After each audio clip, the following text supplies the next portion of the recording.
প্রজাপতি ভাজা। গরম কড়াই, গরম তেলে মায়ের হাতের প্রজাপতি পাতা ভাজা। নরম, মুচমুচে, খেতে অসাধারণ স্বাদ। আসি রেসিপিতে। নিজের বাগানের গাছ থেকে খুব ভালো রকমের কয়েকটা উচ্ছের পাতা তুলে নিলাম। পাতাগুলো তোলার সময় অবশ্যই লক্ষ্য করবে পাতার এপিঠ ওপিঠ।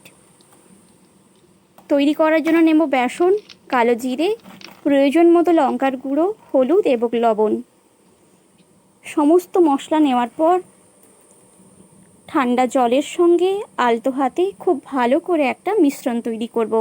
খুব ঘন নয়, খুব পাতলা নয়, খুব স্বাভাবিক একটা মশলা আলতো হাতে বানিয়ে নেব।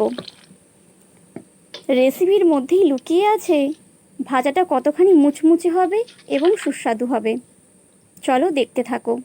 আর যারা যারা এই রেসিপিটি দেখছো, প্লিজ ভালো লাগলে আমার চ্যানেলটিকে অবশ্যই লাইক করো, ভালো লাগলে শেয়ার করো, কমেন্ট করে জানিও, সাবস্ক্রাইব করে পাশে থেকো।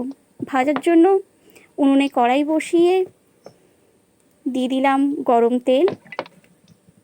তেল গরম হলেই ধুয়ে রাখা পাতাগুলি এক এক করে মশলার মধ্যে চুবিয়ে দেব। দেখো ঠিক এভাবেই আমি নিয়েছি। এবার ওই গরম তেলটাই মিশ্রণের মধ্যে কয়েক ফোঁটা দিয়ে দেব। দিয়ে খুব ভালো করে ফেটিয়ে নেব। এই কয়েক ফোঁটা তেলই সম্পূর্ণ রেসিপিটিকে করবে মুচমুচে এবং সুন্দর স্বাদের।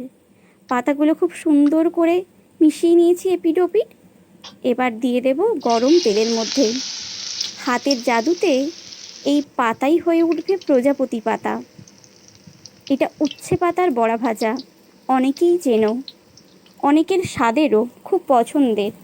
দেখো এক পিঠ হয়ে যেতে অপর পিঠ কত সুন্দর লাল করে আমি নামিয়ে নিয়েছি। ভাজাটা হবে খুব সুন্দর স্বাদের। উনুনের খুব কম আগুনে ধীরে ধীরে আমি ভাজাটা করে নেব।